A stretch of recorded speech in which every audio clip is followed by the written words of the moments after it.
This is Jet with Pop Austin Media, and I have the lovely and talented one-third of the Tiarra Girls, Tori Baltierra. How's life? Hello.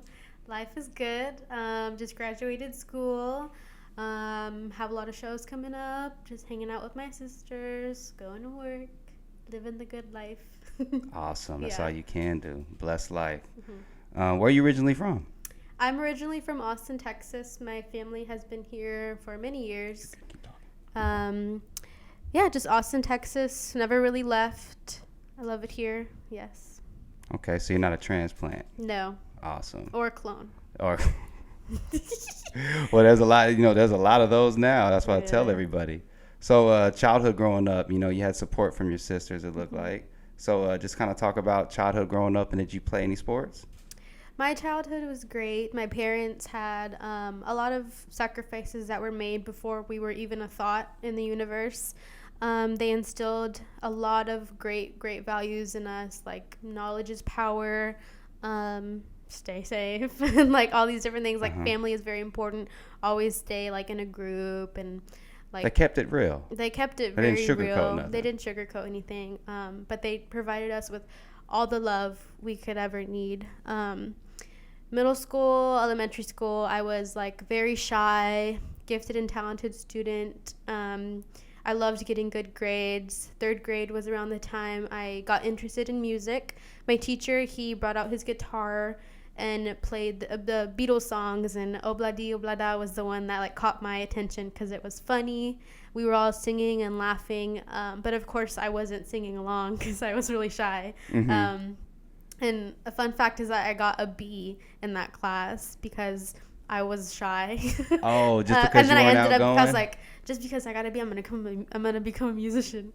No, What? that's not how it went. But I'm gonna show that teacher that gave me a B. I'm an A plus. yeah, I have 3 Austin Music Awards. No, but that's where it started. My sisters had been taking lessons around the age of like, I don't know, like pretty young. Tiffany was doing piano. My middle sister was doing drums. We all kind of came together because we were in the same household, and we're like, let's just start playing together. So middle school, we were playing shows, different exposure gigs, like churches, community events, and little festivals. And then high school, and middle school, I went to Ann Richards, the Ann Richards School for Young Women Leaders.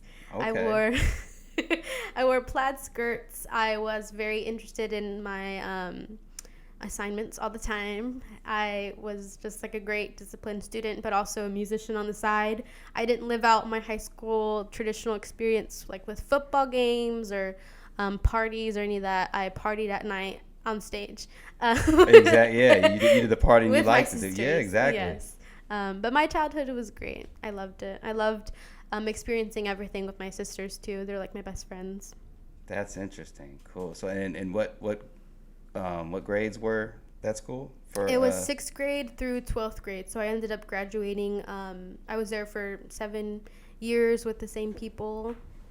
So it was a shock when I went to college. I And bet. all my classes were boys. I was the only one. Man, Because it's interesting. audio. I was in audio. So it's Okay. very male dominated. Yeah. Awesome.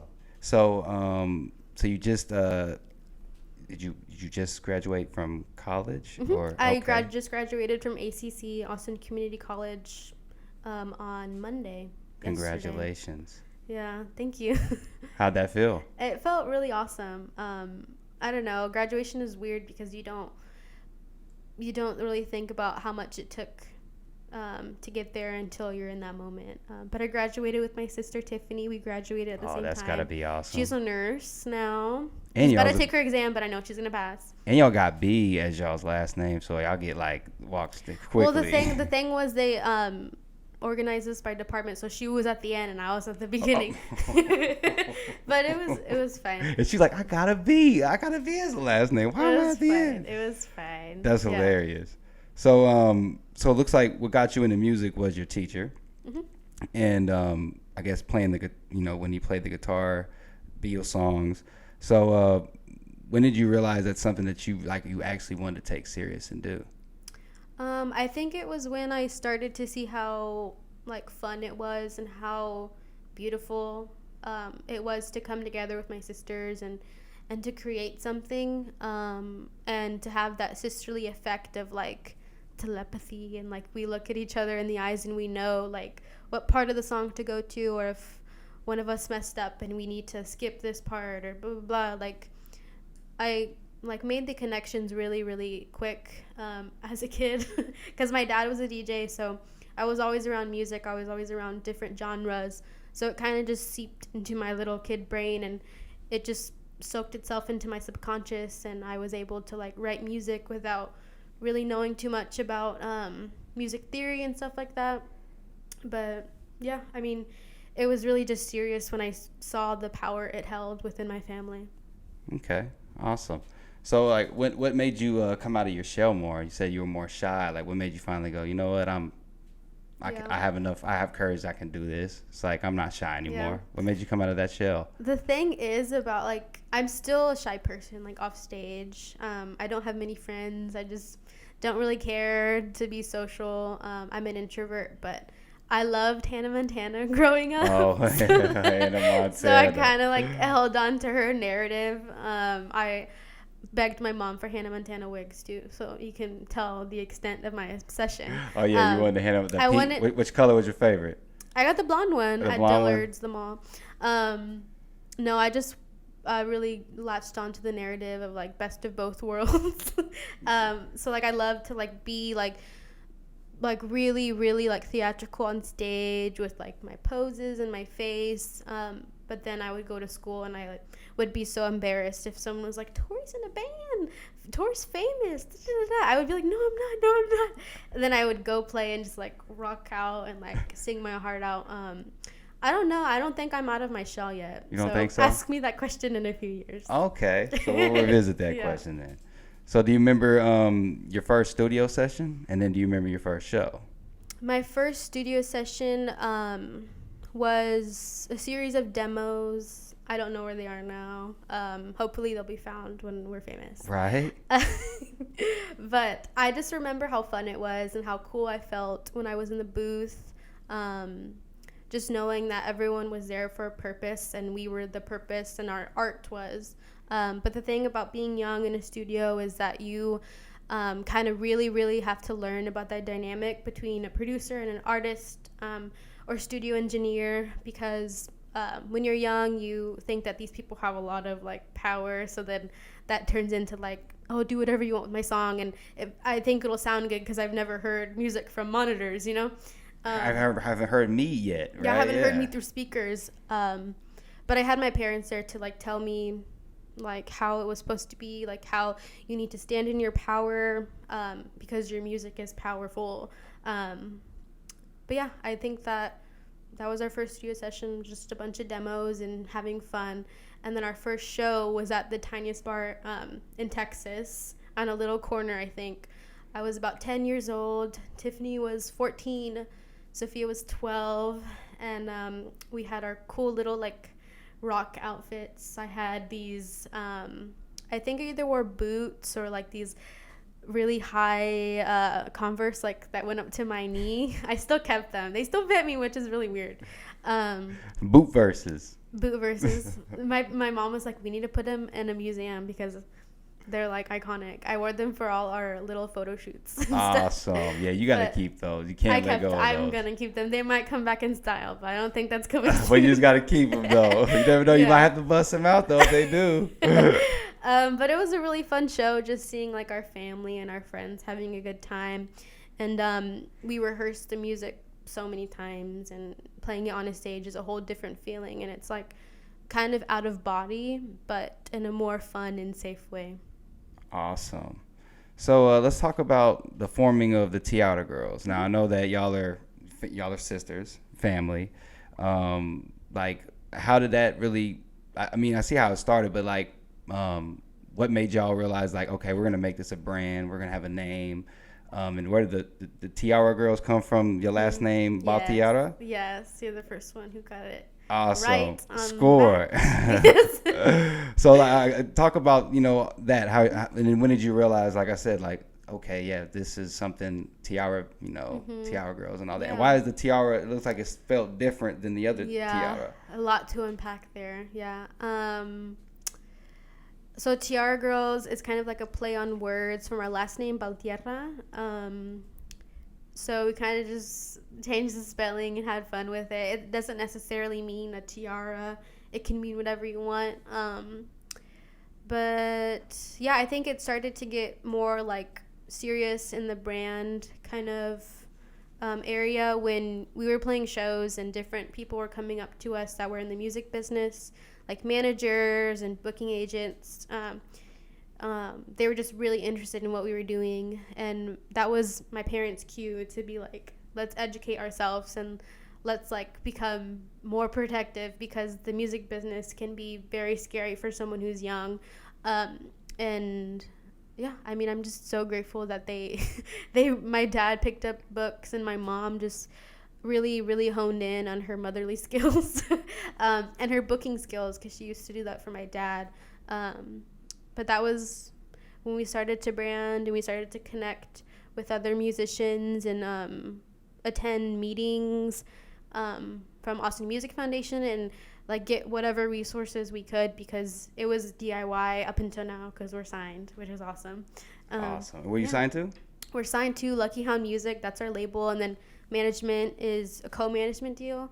Is a 44 Management and Cosmica Artists from LA. So awesome. Congratulations. Well, I mean, not saying it happened yesterday, but just still, congratulations. You want to talk about like how that came about real quick? Yeah. It's kind of a long story, but I'll keep it short. Everything is a long story when you're talking to me. Oh, hey, that's with everybody. Well, I mean, Yeah. What happened during the pandemic, we had a show.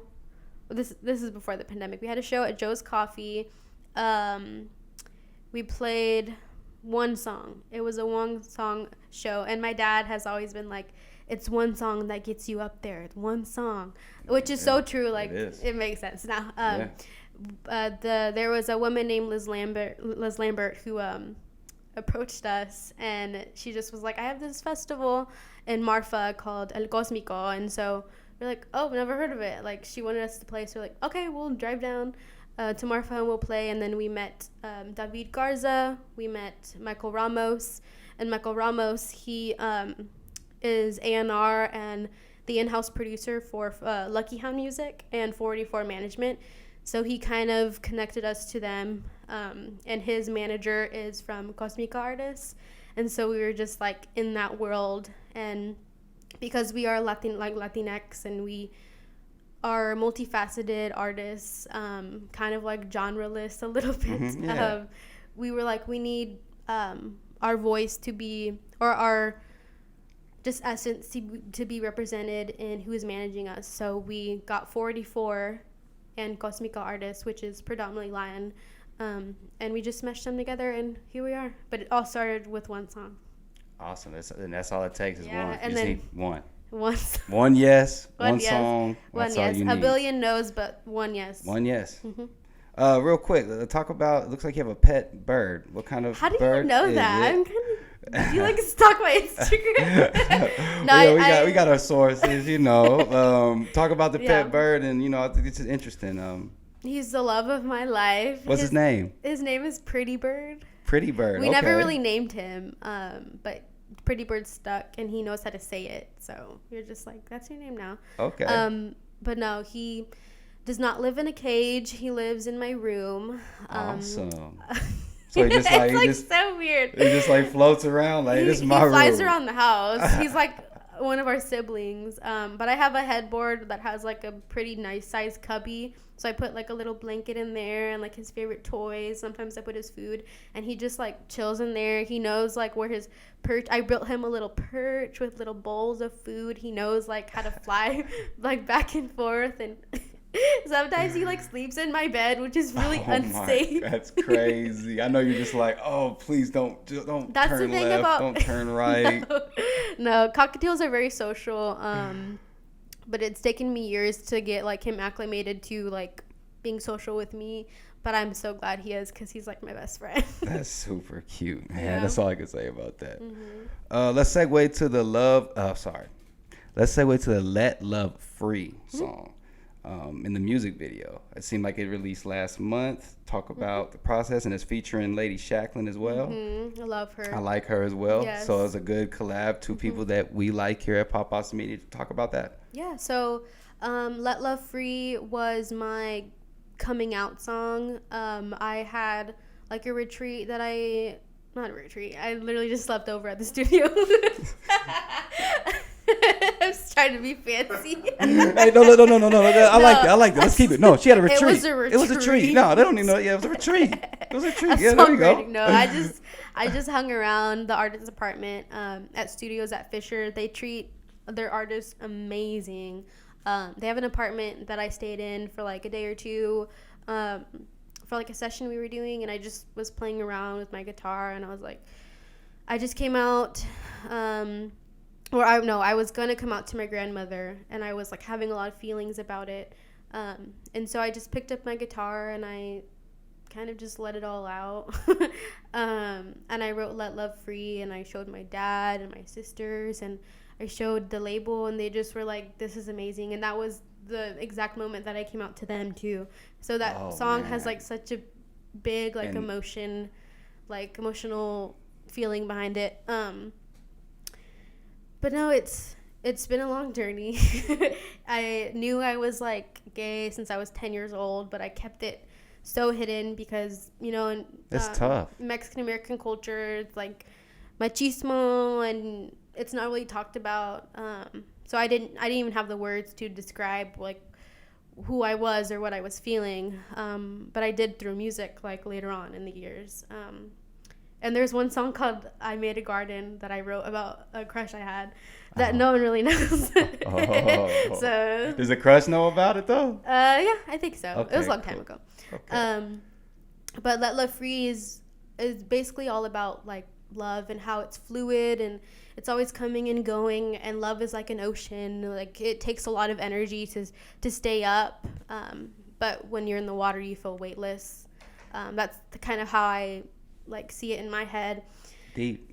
No, yeah, deep. But yeah, I just wanted to write a song that I wanted my younger self to hear when she was very just like in her head and really sad about not being able to be herself, but also a song that people could listen to if they were going through a breakup or if they wanted to go on a self-love journey, because the lyrics can be totally like interpreted in the way that you need. And that's what I always want people, our fans, to take from our music, is take what you need from it, because we're just expressing ourselves, and we know that someone out there is going to resonate with it, so take what you need. But Let Love Free, we decided to make a video for it because it just was a story, really, in a song. And monumental part of your life and in the group too. Yes. It's like it's like and then you get to let that off of your like, yo, this is me. Who cares what nobody thinks, Seriously. So I had come out to my grandmother. I got all the stuff off my coming out to-do list, I call it. Coming out to-do list. And we had her in the music video too. We kind of like storyboarded the idea of just mirroring what actually happened when I came out, but making it in a more artistic way. I can see that now. So I wanted all my family involved. We did like a really cool stage set that studios at Fisher worked really hard on. I'm so happy they did that for us. I started in my bedroom, which is like, for a teenager that's gay, like your bedroom is like your safe space. You're away from the world and you can express yourself however you need to in your bedroom. And so it started at the vanity, and then I start walking throughout the house, and we got to put props on the walls from our own home. And I walk to my parents. They're at the kitchen and they're like kissing and dancing, and I'm looking at them and like very like gray feeling, like I wish I could tell them like I want to love like they can love, Mm-hmm. And then I walk over to my sister's room and she's on the phone with her boyfriend, and then my other sister's like running up to her boyfriend's car, and I'm just kind of like, I wish I could live in this world that they're living in and express myself the way I need to. and then it ends up into like a big party, Because basically. I'm coming I'm out. out. Yeah, I'm out. And it's very colorful. And Lady Shacklon's part kind of coincides with the boombox, which was my dad's boombox. He used to be a b-boy, which is really cool. Awesome. But no, I love that Lady Shacklon was on there. We wanted to have like a cool mesh of cultures in our song. But yeah, we got her name from someone at the studio, and I looked her up, and I was in love with her voice. And so I just communicated with her, told her what the song was about, and she just took it away and did an amazing job. So, Awesome. But that music video is great. That Everyone is. should watch it. Now that you're pointing out, it makes it Yeah. like that's a lot of thought though that you put in. I can tell. So speaking on that, you came out early in October, which I'm super happy for you. Thank so you. I'm glad that you finally got to let that out. How was that experience like before and then after? How was that feeling? And then on top of that, like, does it help that you got guys like Lil Nas X and their impact that kind of like, look, I can forget it. Let me just tell everybody, like, you know, because like that's what he did. He was like, forget it. And everybody was like, what the? But people don't care no more. Yeah, it's 2021. That's the thing. It's so weird, like being a part of the LGBTQ community, and then like being Mexican American is like you're kind of in your own world because you don't know what it's like to be like white and gay or black and gay. You're in your own world, and there's a set of rules that you've internalized from childhood. And the way I kind of saw it was like, I'm not really represented. My family doesn't really talk about it. There's not many gay people in my family. I don't listen to like a lot of gay artists. Maybe this isn't normal. And so I internalized like maybe like I'm just like it didn't feel like real, like this would pass, whatever. And I just was confused. But now it's like a totally different world. Like you said, it's 2021. We're all just so very open to learning about different identities and different experiences. But yeah, I will say as a kid, it was so hard. I was taking quizzes, like MI quizzes, like trying to figure out what the feeling was. And even at school, like being confused, like why am I like so close to my friend, and why does she not like me in the way I like her, you know? And not like having the actual like education from like in media and like on TV, like you don't see yourself, so you make up your own stories, which can be hard and which can be kind of like bad because you don't see any good representation. So it was hard growing up, but my sisters were like always the secret holders. I always told them about my crushes. So they knew. They kept it real. Shouts out for them. They kept that stuff up until you up were until I was to, ready. They kept the awesome. secrets. But my parents were so supportive, and that's the thing. Like, and I'm going through this phase now where I'm like kind of sad I didn't come out earlier because I was so in my own head and so in my own world that I didn't even think the option of my parents supporting me or my family supporting me was like there.